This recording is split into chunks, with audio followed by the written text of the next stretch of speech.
Good morning, Jennifer Jamison here with Crosby Scholars, and I am going to walk you through the Common App this morning. Last night, we held a free parent webinar, as we do on the third Thursday of every month, and many of you have asked for a recording of this, so I thought I would record it separately so you can watch at your leisure. We are going to spend most of our time on the Common App today. However, there are a few other application processes or ways that you can apply to school that I wanted to highlight at the beginning of our call. So the first thing I wanted to point out is if your student is interested in going to a historically Black college, there is an organization who has created what is called the Common Black College app. And what I like about this application is that your student can apply to 66 HBCUs for only $20. So not all historically Black colleges are listed here, and you're not able to apply to every single historically Black college. But I would suggest if you are looking to go to an HBCU, check out this list, check out this application. It can save you money, it can save you time, and it is a good alternative if this is what you're looking for. There are also some videos and some instructions. Just like on most of the college application websites, you're going to find instructions, help, details, that kind of thing. So again, HBCU's Common Black College app is a tool that you can use. The next tool I wanted to talk about was CFNC.org. So this is the College Foundation of North Carolina. And this is where you would deal with getting your residency determination to prove that you're a North Carolina resident so you can get in-state tuition. It is also where, North Carolina's 529 is managed. You can learn about how to save for college, all kinds of fun stuff. So we're going to do a future session. We're going to try to invite CFNC to do a webinar with us to talk about all what they have to offer for our students and our parents. But today, what I wanted to point out is that you can apply to college on CFNC as well for North Carolina schools. So why would you do this versus the Common App? Well, CFNC during, October 21st through 27th of 2024 is going to be hosting what they call Countdown to College, which basically they're trying to remove obstacles and give students the tools that they need to be able to apply to one of these North Carolina schools. A lot of schools within North Carolina will waive their application fee during this week. So if you want to take advantage of the free application to one of these North Carolina schools, then you have to use cfnc.org's application as opposed to another format. Now, not all North Carolina schools waive their application fee. So you might want to check back with CFNC and determine, okay, which schools are you applying to? Which schools do you want to use CFNC versus the Common App? And what you're going to do basically is you're going to go to the application hub. So you're going to go to apply to college. You're going to go to the application hub. If you don't have an account, you're going to create an account. Most students have an account already, and you're using it at school for some reason or another. So you don't have to create a secondary account. But basically, you're going to go to apply to college, application hub, and then you're going to go and you're going to do a start search, and you're going to search for the name of the school that you want to apply to. And then you're going to select, do I want to do undergraduate admissions? And then you're going to click apply, and then it will bring you the application. And then just like any other application, there are different sections. You have different things that you need to sign off on, that you understand that this is how this is working, how this information is being put forward. There are a few tips if you have like pop-up blockers blocked. You might want to remove those because some of the windows might be prevented from coming up and answering your questions. So anyway, so this is cfnc.org and another way that you can apply to college. So today's conversation is going to be about the Common App. So basically, it is what the title says.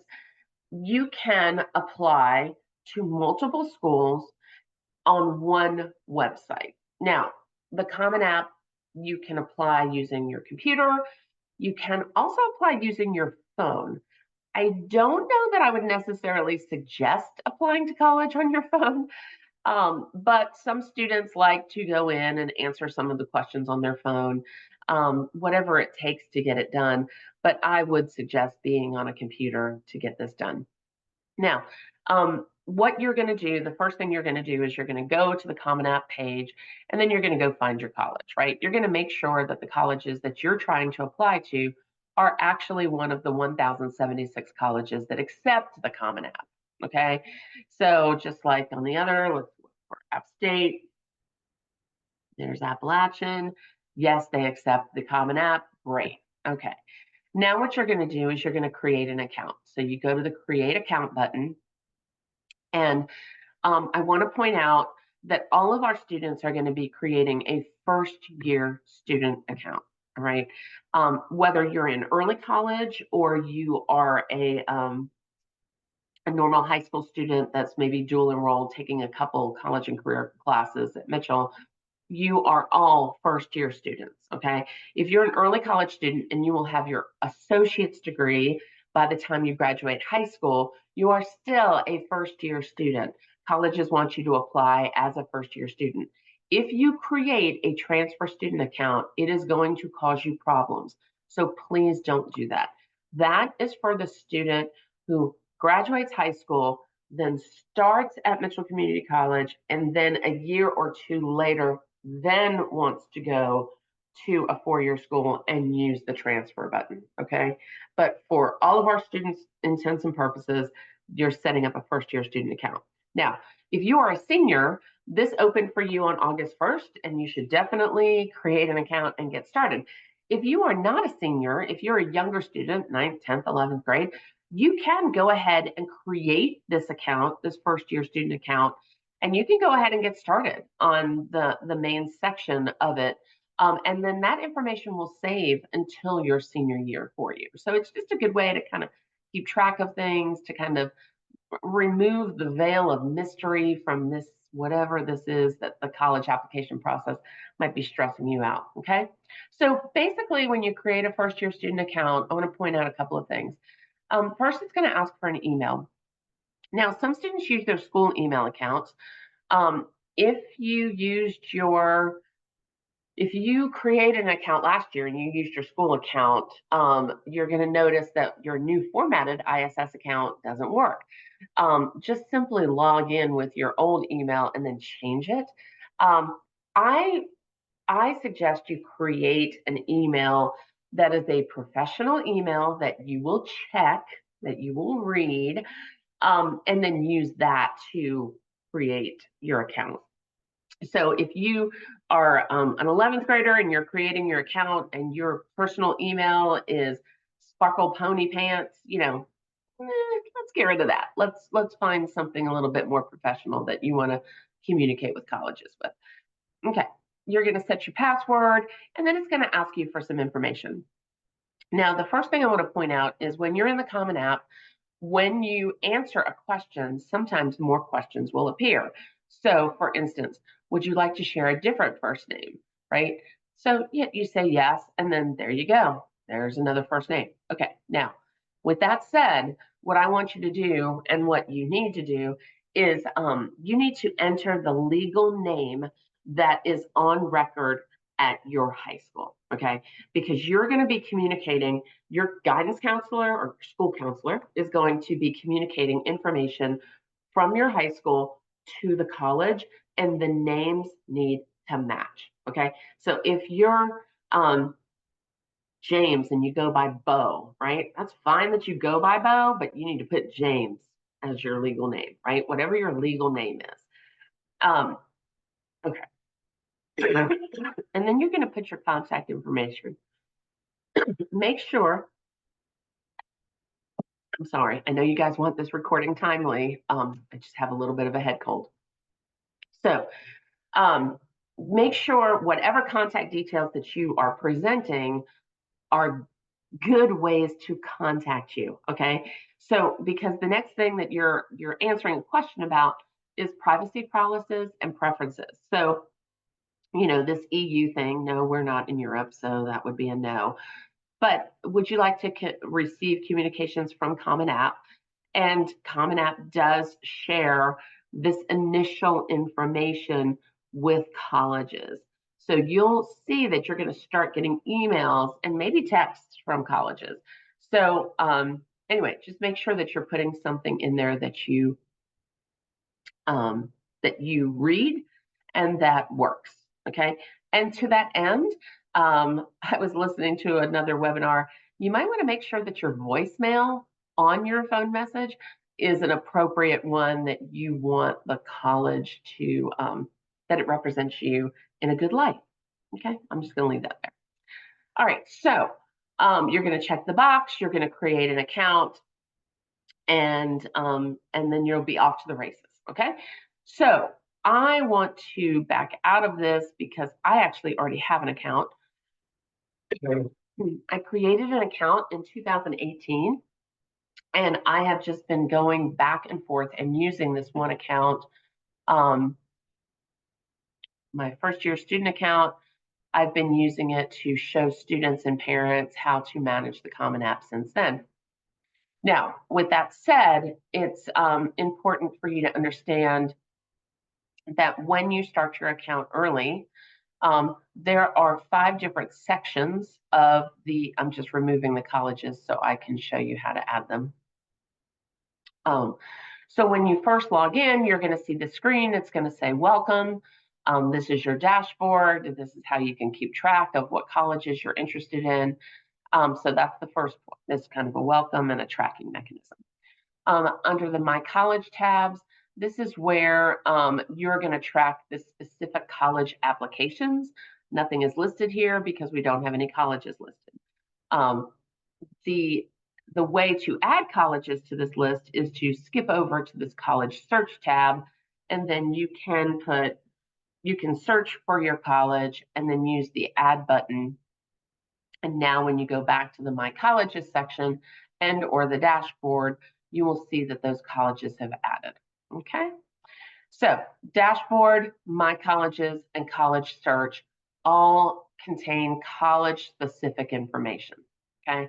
Now, the Common tab, which is in the middle, this is the tab that you can start early.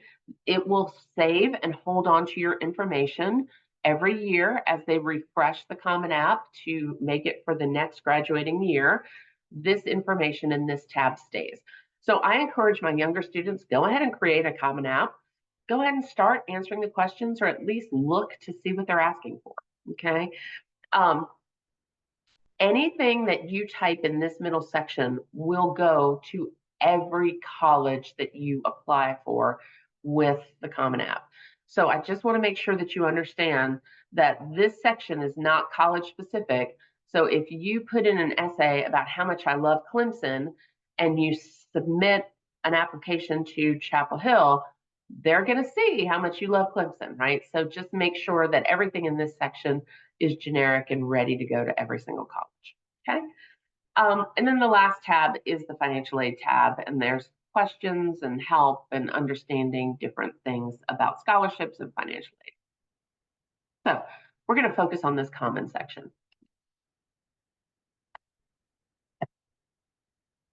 Now, the way it's set up, each tab, so right here is profile. This profile tab has additional tabs. So like we're going to close this out so you can see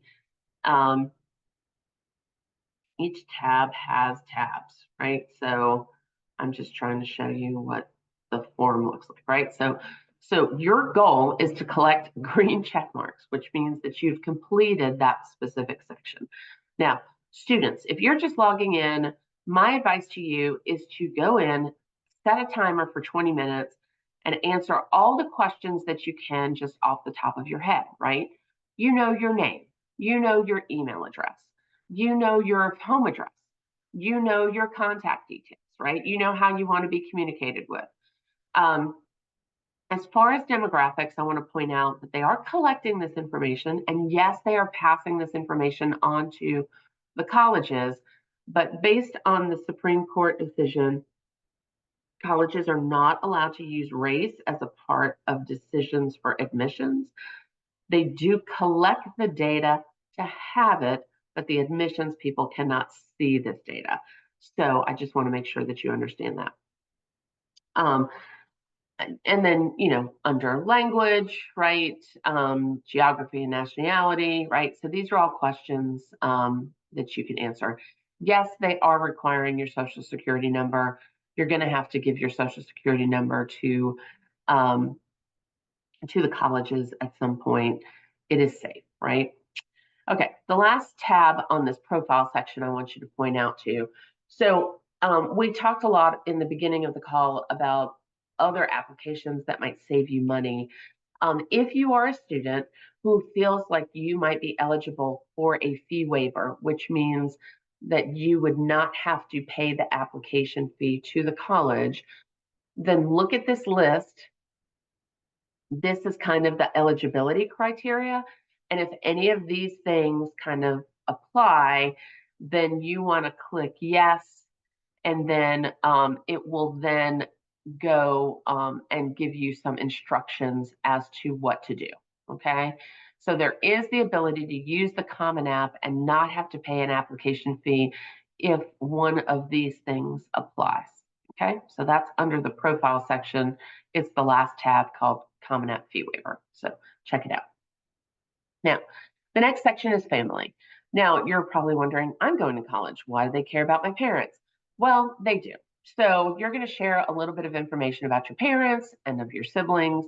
And then don't be surprised if college specific questions ask you about your parents and your siblings, especially in relation to any of your family members who might have either applied or attended one of the colleges that you want to apply to. Like, are you a legacy student, right? They'll ask those questions. Um, under the education tab, now this is where you're going to connect your school to the Common App, okay?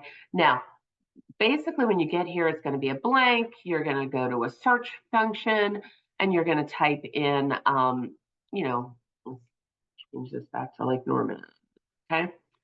There's Lake Norman. I'm going to press continue. And now my school, the Common App knows that I attend Lake Norman. Now, why is this important? There are some things at the specific college level that you can't do until you tell them what school you go to. I'll give you an instance.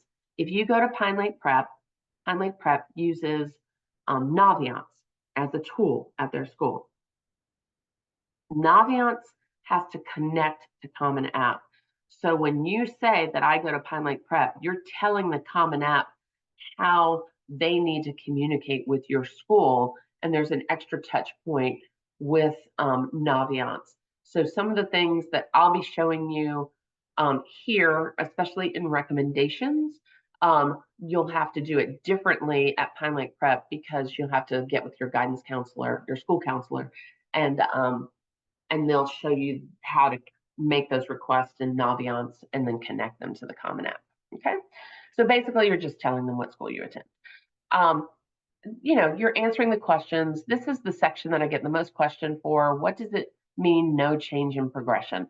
So if you didn't start high school early, graduate early, take time off, or take a gap year, basically you went through high school the way that 98% of the other students in the country do. There was no change in what the progression of high school was supposed to be. That's what you click. Now, if, for instance, you attended multiple high schools during 9th through 12th grade, then the first thing you're going to want to do is you're going to want to add that other high school that you went to, right? So you're going to click one, you're going to put the high school name, and then you're going to say what happened. Like, oh, my family moved, right? My dad got a job and whatever, and here I am. Now, we do have some students who attend North Carolina School of Science and Math.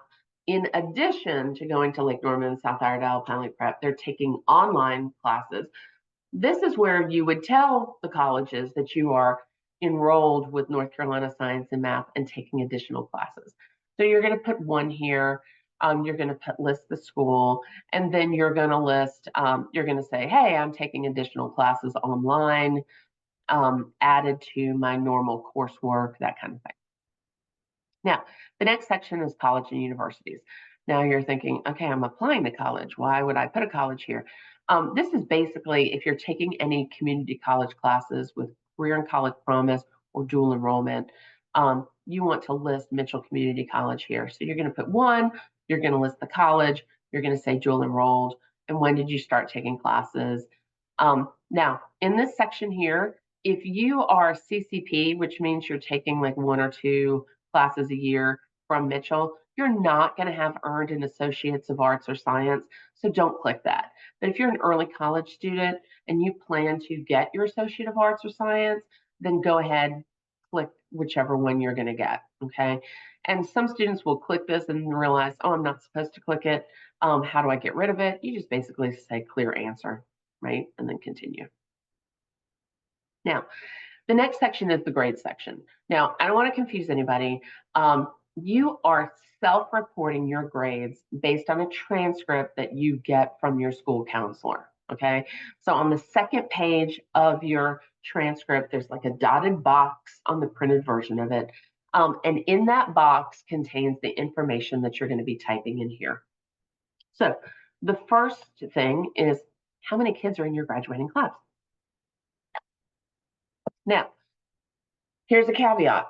If you received a copy of your transcript at the end of junior year, your GPA might be the same, but the number of kids in your graduating class might be different right now because kids have moved, kids are moving in, levels have changed. So you really won't have an accurate number of this until probably mid-September.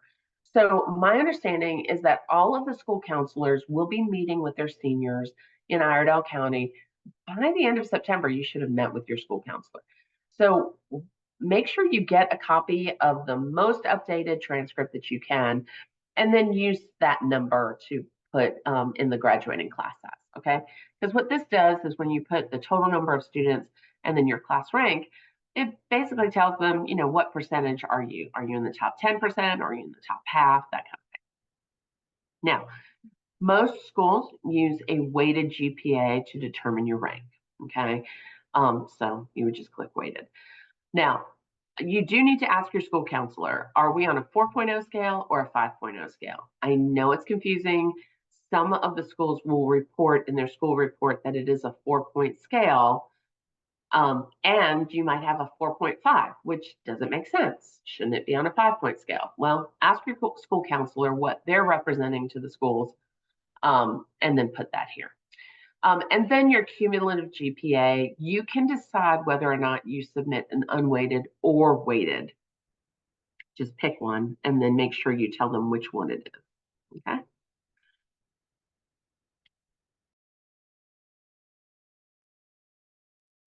Okay, so on to the next section, current or most recent courses. Now, a lot of students, especially the younger grade students, when they go junior year at the end of their AP class and they created their Common App, they're going to enter their junior year classes here. That is wrong, okay? The colleges want to see what you're taking senior year. Are you challenging yourself? So this is where you would list basically your senior year schedule. Now, I know it asks for a number of classes first. So if you're in a 4-block system and you're taking four classes every semester, you would put 8 classes, right? And then you would say semester. Now, we do have 3 schools in our county where students are taking year-long classes. So you might be taking 6 classes and they go all year, right? Here's where I want you to be careful. If you are taking any kind of combination of year versus semester, so for instance, if you're at Langtree and you're taking 5 year-long classes, but you're also taking um, a class fall semester at Mitchell and a class spring semester in Mitchell, then you don't want to click yearly here. You want to click semester. And then when you go to add your subjects, when it comes time to schedule, you will have the ability to say, is this a full year class? Is this a first semester class? Or if this is a second semester class? So to give you the most flexibility, you're going to add up your classes, you're going to click semester, and then you're going to go down and say, okay, I'm taking English. You can put in your description of what this is. My advice is that you put the description that's on your schedule because that way it will translate on the transcripts. You don't want to be creative with what a class is. It might confuse a college as to what you're taking. Okay. So get a hold of your schedule and just basically type it in, right? So there's your course name, and then you can choose the level. Is it regular? Is it accelerated? Is it honors? Is it AP? Is it Cambridge? Is it IB? Right? All those choices exist. Excuse me. And then down here for course schedule, you would then say, okay, if it's fall semester, then it's the first semester, and if it's spring semester, it's the second semester. Okay. All right, so hopefully that answers your questions. And then it will give you as many slots as you told it you had classes. So if I told it 6 classes, I have 6 slots. If I told it 10 classes, I would have 10 slots. Okay.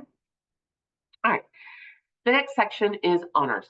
Now, these are academic honors. They're not looking for the fact that you competed regionally with FBLA, right? This is basically, GPA driven, I think. It's Dean's List. It is honor roll if your school does that. It is if you're a member of an elite society because of your GPA, right? I like to put junior marshal here. It means you're in the top, 10 of your class or something like that. So anyway, so you're going to list the honor, and then you're going to list what grade level you were when you did this. And then was it a school? Was it state, regional, national, international? You could put National Merit Scholar in here, right? It's academic honors is what you're looking for. You can put up to 5 things. I do want to notice that some kids ask, should I put Beta Club or National Honor Society here?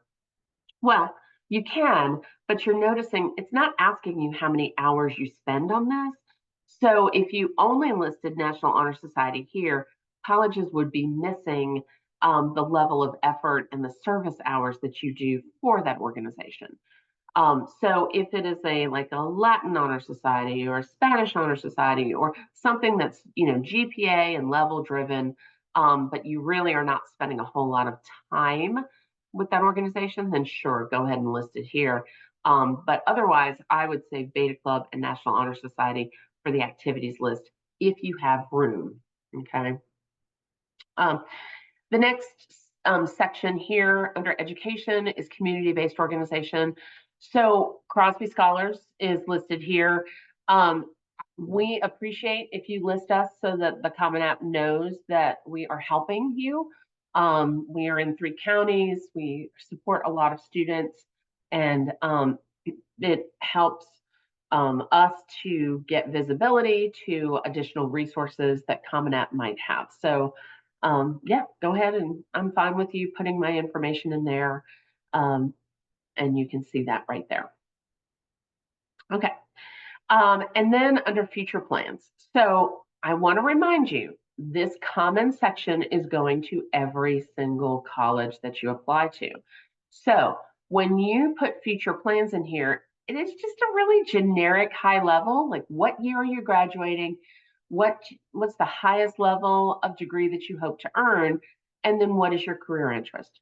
I just want to call out that if you are applying to multiple schools, and you are applying to multiple majors at those schools, then when you submit the application for the college, you just want to make sure that this description of your career interest matches the academic major that you put on the college application, right? So you wouldn't want to go to NC State and say, hey, I want to be an architect, and then put engineer here, right? So you want to make sure that this says architect and that says architect. Then if you want to go and apply to a second school for engineering, then, you know, come back here, change it to engineering, and then make sure it matches the next school, right? Um, that's the only call out that I have for this section. I will tell you that when you submit for each of these colleges, it takes a snapshot of the information from this at the time that you submitted it. So if you change something in this common section, it will not update the colleges if you've already submitted to the colleges. So I just want to make sure you understand that as well. Okay, the next section is testing. Now, in the state of North Carolina at this point on August 16th, 2024, in the North Carolina public school system is not requiring test scores unless you have a 2.8 GPA or lower. Okay, if you have a 2.9 or higher, it is test optional and you do not need to send a test score. So if you have decided not to send a test score, then this section is really easy. You are self-reporting that no, you're not going to submit a test score, and no, you're not an international student. Now, if you like your test scores and you would like to send them, what you will be doing here when you click yes is you are going to self-report your test scores. This does not mean that the colleges will see the actual tests, okay? So here is where you would self-report the scores, but you still have to go to act.org or collegeboard.org and physically press the button to send those tests directly to the schools that you want to see them, okay? Just want to make sure that that's clear. But here, as a part of self-reporting, you can see that you can add all kinds of different tests. My recommendation is pick one. Pick the ACT or the SAT, just pick one and then submit that one. Now, notice when you say yes, it then gives you the ability to answer the questions. Now, here's the caveat for this one. Whether it's the SAT or the ACT, if you took the test more than once and you are representing what's known as a super score, then you need to make sure that you're putting in the information so that they know that it's across multiple tests. So the way it works for ACT, okay, I took the number of ACT scores I wish to report. I want to report 2, okay? And then what would you like to report? Would you like to report the ACT writing? No. And then do I still anticipate taking the test in the future? I don't, okay? So you're going to put your highest composite and then the date that you received that, okay? Then your highest English and the date that you received it. So if you took multiple tests and you're using this math and this English and this science, then you would have to put each of those highest scores and then the dates of the 3 different tests that you're taking them from, okay? It's pretty self-explanatory, but sometimes students get confused. If you don't know the date, then go to the ACT or SAT websites and go look at your reports because you're going to need those numbers anyway. All right. Oh, one more thing under testing I want to point out. Some of my students, like if you got a score like a 27, for instance, right? If you looked at a school and you're trying to apply to that school like a Duke, right, or a highly selective school, and a 27 is maybe not that impressive for the highly selective school, then you might want to say, no, I don't want to submit my scores. But if you want to send your 27 to a less selective school, then you would say, yes, and here's my score. Now, again, just like with the future things that I was talking to you about, when you go to the college to press the button, make sure that whatever is representing testing wise here is what you want that college at that moment to get. Okay. So that means that if for App State, I said, yes, I want to send my scores, then I want to make sure it says yes here at the moment that I am pressing the button to go to review and submit. Okay. Then you can go back and you can change. So, no, I don't want to send my scores to Chapel Hill. Then when you click no, it makes all that go away. And then when you go to Chapel Hill, when you are doing review and submit, it will take the no. Okay. All right. Give me a call if you have any questions. All right. The activities section is the next section. Now, I have not pointed this out yet, but you'll notice on each of these tabs at the very top is a preview button. You can click on that preview button for any and all sections, and I do encourage you to look at the preview before you press the submit button. And you're going to find that this is how it's summarizing all these fill in the blanks to the school. So from my perspective, this kind of gives you an understanding. You can read over it, make sure it's accurate and you don't have any gibberish in there. But also, when it comes to activities, I want you to put what you think would be the most impressive towards the top, right? The top three things. So anyway, so this is what it looks like for the preview button. Now, you can add art, music, clubs, community engagement, family responsibilities, hobbies, jobs, anything. Anything you do outside of school. So the way it works is you have a type. So like I said, you have sports and religious things and just anything, right? So pick whatever that is. Under the next section, the position leadership, this is 50 characters. I would encourage you to put anything in this section that differentiates you.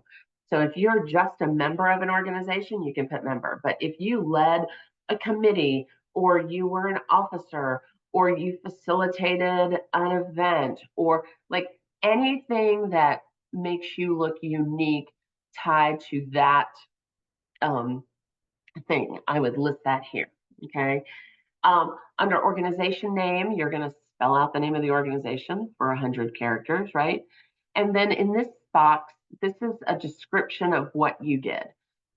Now, it would be nice if you could put like measurable outcomes and details about what you brought to the table. Here's my caveat. If you are putting in something that everybody knows what it is, like everybody knows what Beta Club is, you wouldn't spend the time saying, oh, this is an academic organization that encourages community service. They already know that, right? What you want to put in here is that, and they already know you were selected based on GPA, right? So you want to say, okay, what did I do with Beta Club? You know, I tutored students, I cleaned classrooms, I helped organize service projects, that kind of thing. That's what you're going to list in the 150 characters. My caveat is if you do anything that is out of the norm and people don't know what it is, then you do need to use that 150 characters to explain what it is. Okay. Now, participation grade levels. You can click here 9th, 10th, 11th, 12th. Any, when were you in Beta Club? When could you join? That kind of thing. Are you participating during the school year or during school break or all year, right? And then the next section trips people up. So it's asking how many hours per week and how many weeks per year do you spend on this? So here's my philosophy on this. You're not punching a time clock, but it has to make sense. You can't have 10 activities that you do 52 weeks a year, 20 hours a week. There's just not that much time in a day. So let's take Beta Club or National Honor Society. So most students, if you're a part of this organization at school, you are required to go to a certain number of meetings, right? So I would say, okay, if I have to go to 10 meetings a year, then I'm going to say 10 weeks. Okay. And then my first thing in averaging the hours is to calculate how many hours do I spend at those meetings. Okay, so that's 1 hour that I'm spending at the meeting. Okay, now I also know that as a part of National Honor Society, I am required to do 40 hours of community service. So that is in addition to the meetings. So what I would then do is say, okay, 40 divided by 10 would be 4 plus 1. So now I'm averaging 5 hours per week for 10 weeks of the year. Okay. And then if you were a leader or if you had to do something to plan those meetings, like, you spent an hour outside of the meeting and outside of service doing work for the organization, then I would change that to then 6 hours 10 weeks a year. Okay. So again, it's not rocket science, but it's a way to kind of represent your level of effort and the time that you're spending on an organization. Now, the caveat to that is work, right? So, paid work is something you definitely would list. That looks really great to colleges for you to be working a job and going to school. And if you have a 4.2 GPA and you're working and you're doing athletics, I mean, that is just screaming that you're a good manager of your time and you can handle the coursework, right?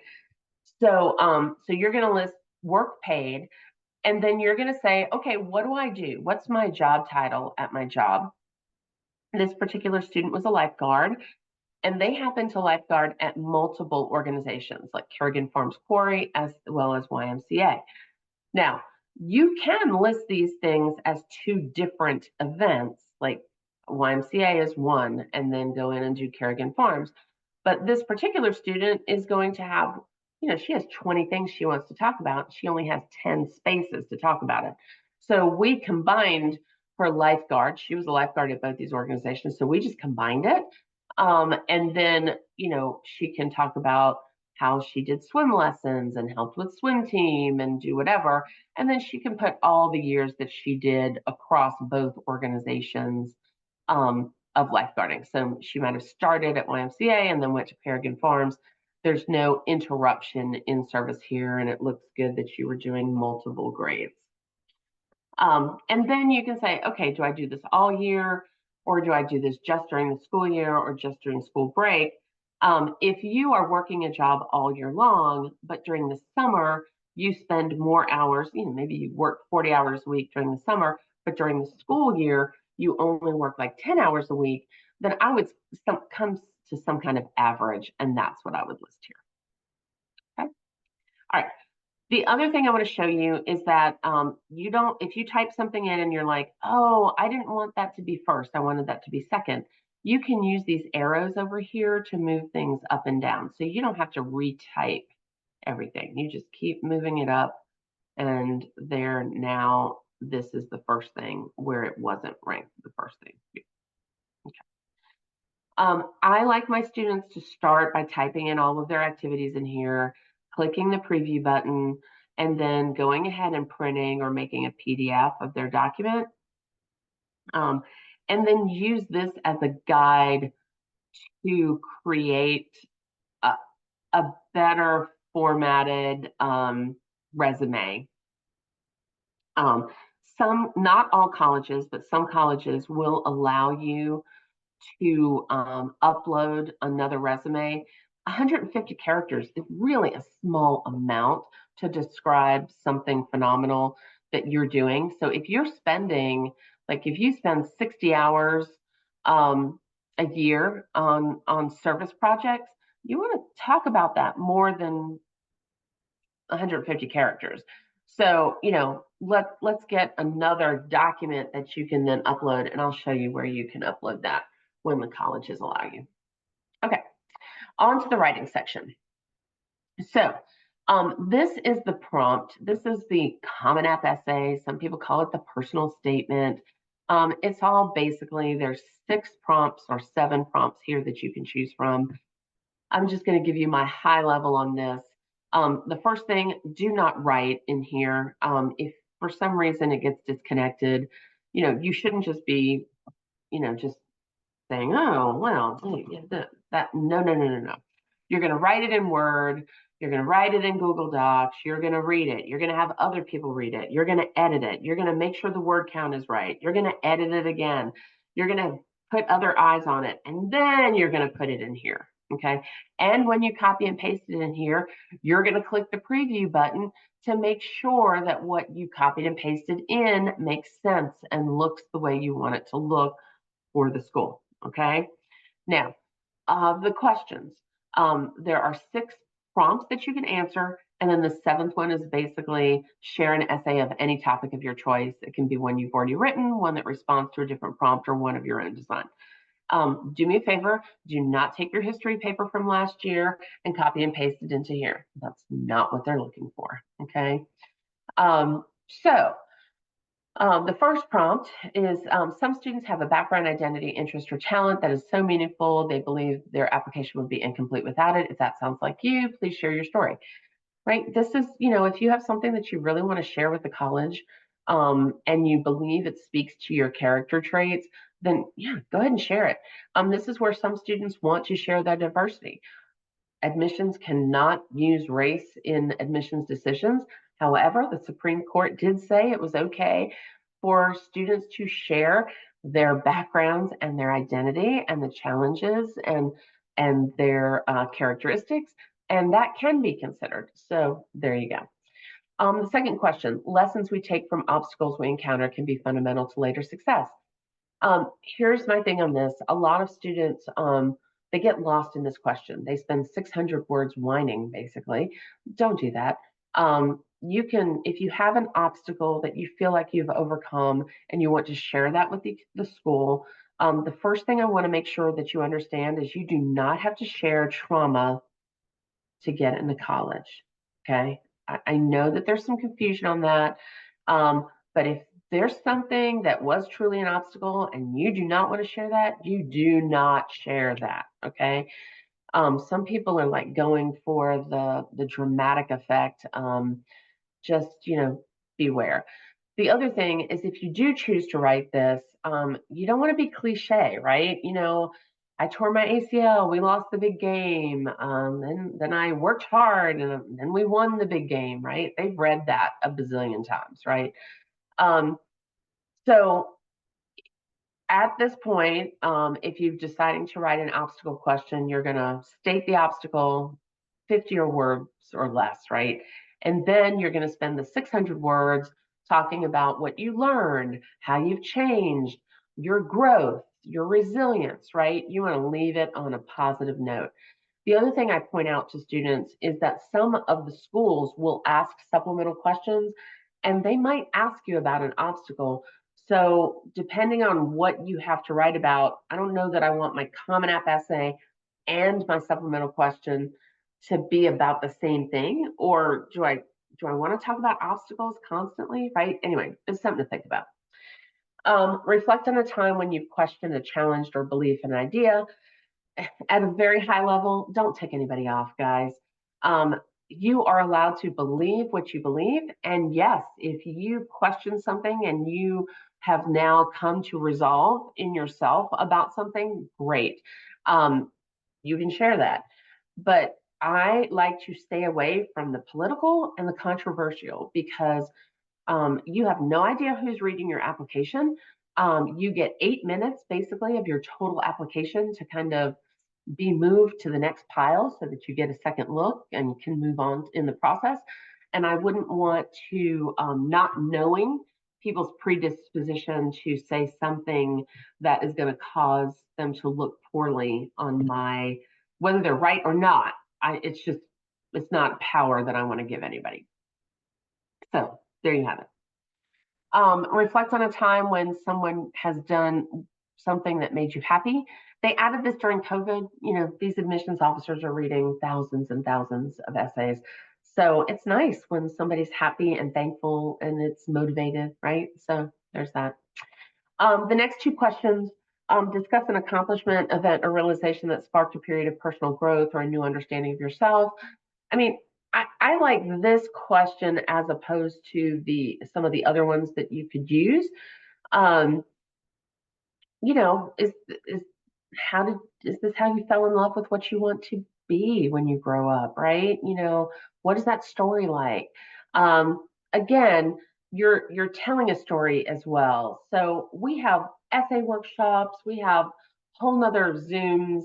Mariah Roseborough will review essays for you as well as some of our volunteers. I will review essays for students. Reach out if you need some help.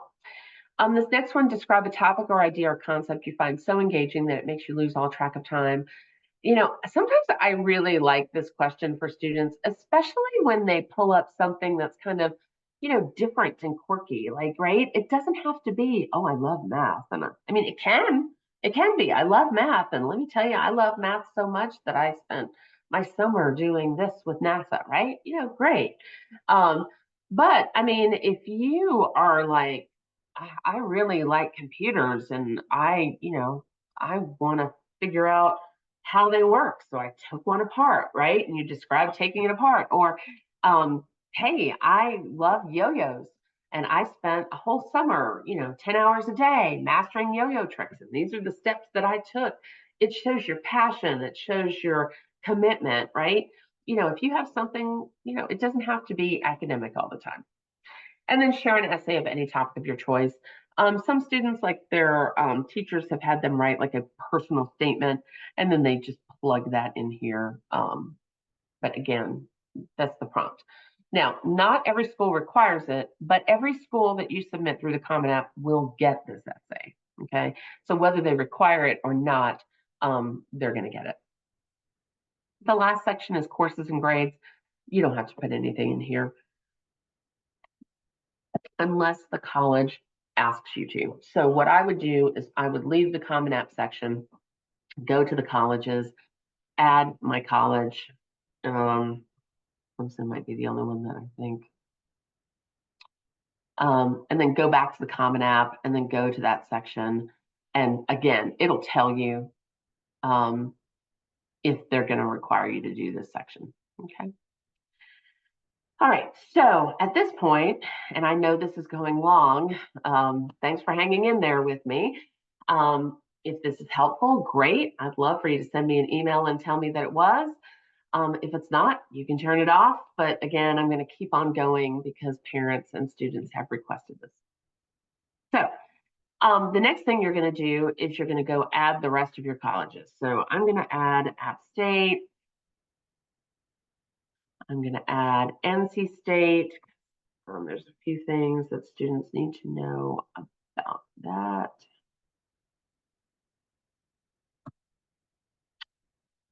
Okay, it's just going to take a minute for my computer to catch up with me.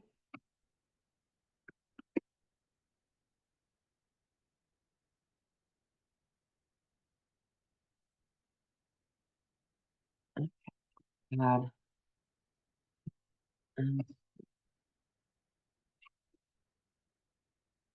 Yeah. All right. So now we're going to truck on over to my colleges. Now, a lot of students in my past have finished all the green check marks on the comment section and said, yes, I'm done with my Common App. And I'm like, oh, did you finish your college section? And they're like, what? So each college has their own tab and they have their own version of questions. So when you click on App State and you go to questions, you can see that they have like 6 sections, right? And if you go to Chapel Hill, you can see under questions, they have quite a few more, okay? So each college can then personalize this section of the Common App just for them, okay? So basically what you're gonna do is the first page of the section for the specific college is gonna give you details about that specific college. So it's going to tell you what their admissions plan is, right? They have rolling admissions. However, if you're doing rolling admissions and you come down and you want to do scholarships or honors, you have to apply by November 1st. So while rolling admissions, you can apply whenever you'd like up until next year. If you want to be considered for scholarships and honors, you still do need to meet a deadline for App State. So again, read this section very carefully. And then it will have, details about the application fee, their testing policy, how many recommendations they're requesting, right? All that fun stuff. Their writing requirements, right? This is a summary of that. And then sometimes it's hard to find the questions that they're looking for. But my advice is to go to the colleges tab, go to the questions, and then go through each section, press and continue to get to the next session. If you see a drop-down box, that is a quick answer.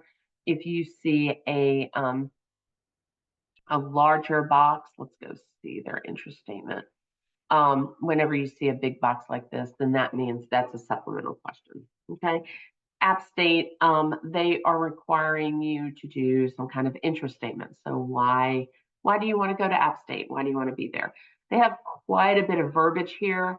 So I would read this and then take that into account before writing my supplemental answer to their question. Okay. Now, so questions, you're going to basically say, hey, when am I going to school there? What do I want to major in, right? I want to go to the Boone campus. You're going to just answer these questions. Did anybody in my family go to App State before? Under residency, under all of the North Carolina schools, what you're going to do is you're going to say, yes, I'm a North Carolina resident. You're going to click here in the link, which will take you to the RDS. And you and your student will have to put in your driver's license, say when you moved to North Carolina, if you've been here your whole life, when that you were born here. You're basically just proving that you're a North Carolina resident so you can get in-state tuition, okay? But when you're done with the form on RDS, then you're going to get a number, and then you're going to key that number into the residency certification number. Now, you're going to get one number, and you're going to key it multiple times. You're going to have to key that same number for every single college. I have no idea why it can't hold on to that information, but it doesn't. So you have to key in the same number for every single school, okay? All right, so now the next section, so you have questions, and then you have recommenders. Now, the first thing you're gonna encounter is this will be blank. You won't be able to put in any information until you basically answer questions about FERPA. So FERPA is basically the Educational Rights and Privacy Act. That means that your information is private, and they need your permission to get information from your school and share it with colleges. So you are basically saying, yes, it's okay for the college to talk to my school, and yes, it's okay for me not to know what they're saying to the college and school, right? And then once you authorize that, you press continue.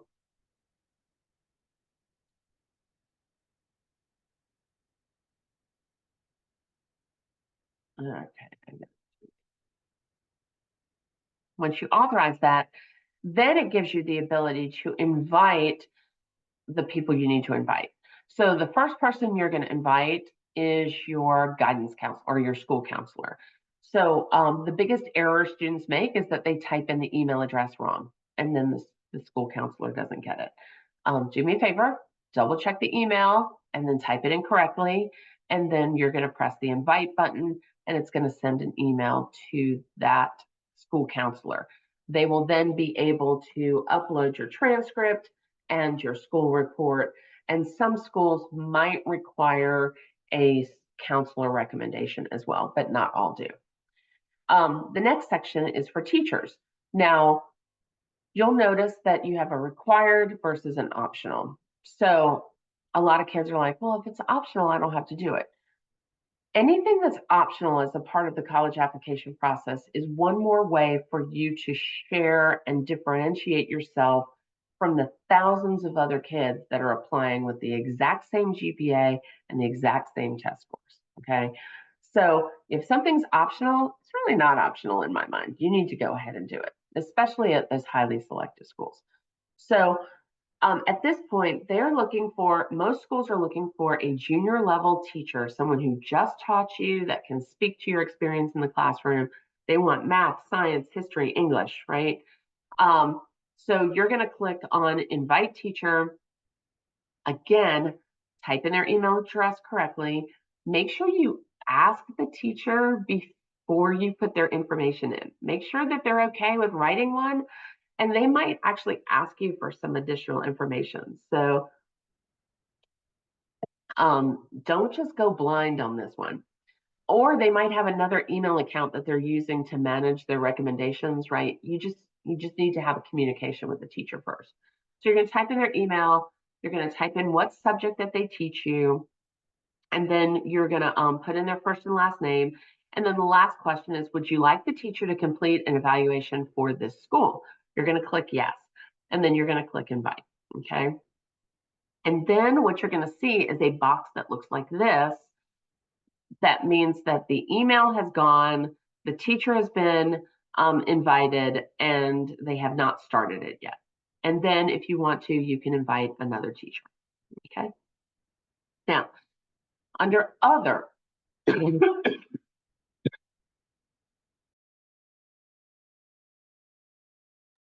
excuse me, under other, um, this is arts, clergy, coach, employers. I would not suggest family members or peers, although there are a few schools that require a peer recommendation. I do not understand that, but um, anyway, um, the one thing I want to point out in this section is that not all schools list have the same list of other. Okay, so this is App State. They'll take up to 3. I personally think 6 recommenders is a little excessive. So even with the optional for App State, I might put like 1 or 2 teachers and maybe 1 other, but I would not put 6 different people in here. Now, if you wanted to use your employer, um, I want you to do one thing first. I want you to go to the recommendation section on every other school. So, like if you're going to go to Clemson and you want to put in a recommendation, then will they take employer? Yes, they will take employer. Okay, now let's go to NC State and go to recommendation. And will they take an employer for other? No, they'll only take other. Okay, so here's the problem. Um, when you key in somebody's email address, it saves it in the system. And if you identified that person as an employer for Clemson and App State, then when you get to NC State, you will not be able to use that same person as other. So I like to go look at the least common denominator, right? If if I'm going to 4 schools and I want those 4 schools to get my employer, but one school just says other, it doesn't say employer, then I'm going to name my employer other, and then I'm going to use the same person for all 3 schools. Hopefully that clears up. If you didn't, if you went ahead and said employer for App State or Clemson, and then when you get to NC State, either you have to use someone different or you'll have to use a secondary email for that employer, and then they have to have a secondary account, which is very annoying. So this is my workaround for that. Okay. All right. If we were in person, I would say, do you have any questions? And I would field those questions, but I think that I have kind of covered that. The other thing I want to point out under recommendations is once you put in someone, you don't have to re-put them in. Like, so for instance, let's go to recommenders. I'm just going to pretend that I didn't do this one, right? So now I'm at teachers. Notice that Chapel Hill is requiring one and they have one optional. So I would go ahead and send 2 to them. But hey, I listed my teachers attached to another school. Do I have to retype them to invite? No. You just click the drop down button and then you pick the teacher. If you do not press this assign button, they will not get an invitation. Okay, you have to press the assign button for every single school. You can't assume that it's just going to go ahead and invite those teachers. All right. So we've talked about questions, we've talked about recommenders. Um, I do want to spend a little time on Chapel Hill questions. Um, some schools will have questions about whether or not you want to participate, like global opportunities, or they have this program where you can start the fall semester abroad in either Spain, Ireland, Costa Rica, Korea, or Scotland, and then come to the school in the spring. If you say yes here, it's going to then ask you for your top three choices or top two choices. You know, don't say yes to anything you don't understand, right? Make sure you know what this program is and that you're really okay with starting college in Ireland. Um, so again, I just make that call out. Um, the other thing that I want to call out is that sometimes if you want to apply to honors colleges and scholarships, there is additional writing. You won't see it until you answer the questions correctly. Answer the question a certain way. Um, there was one other thing tied to this that I wanted to show.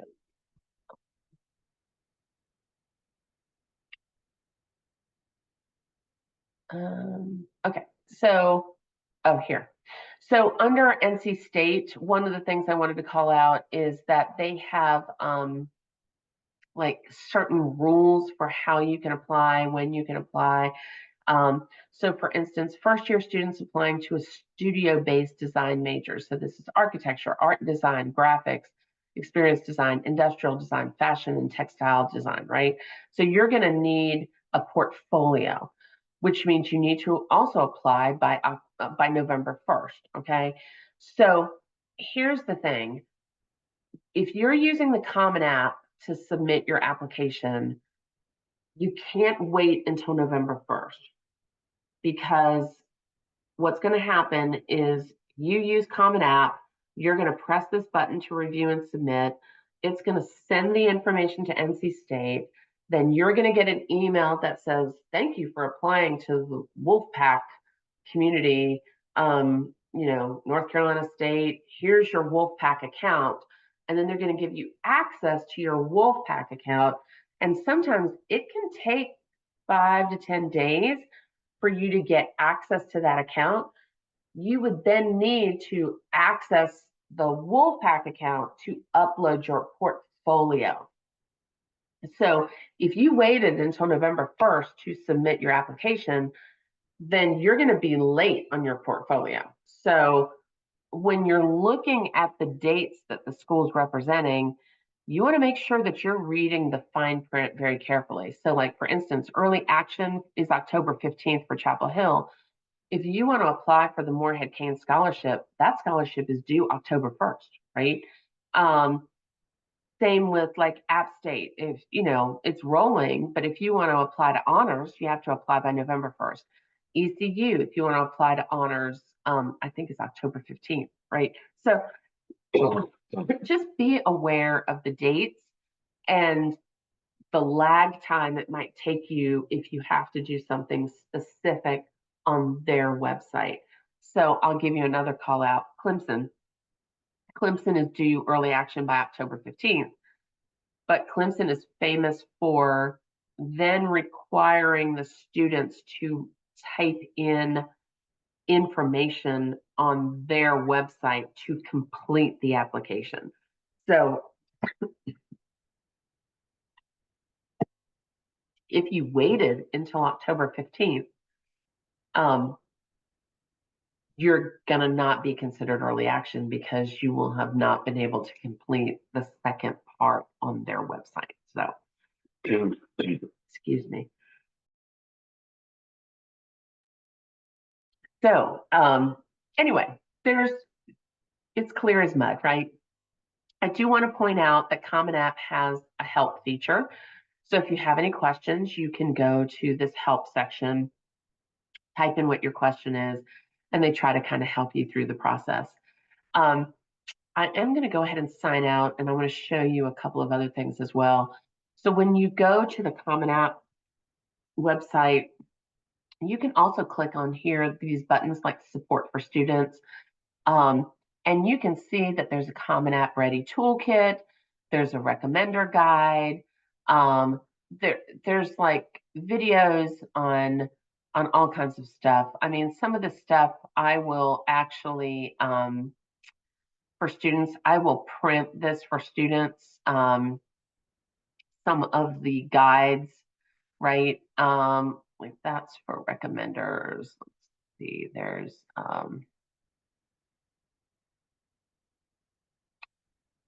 let's go to essay prompts, right? It has the essay prompts listed.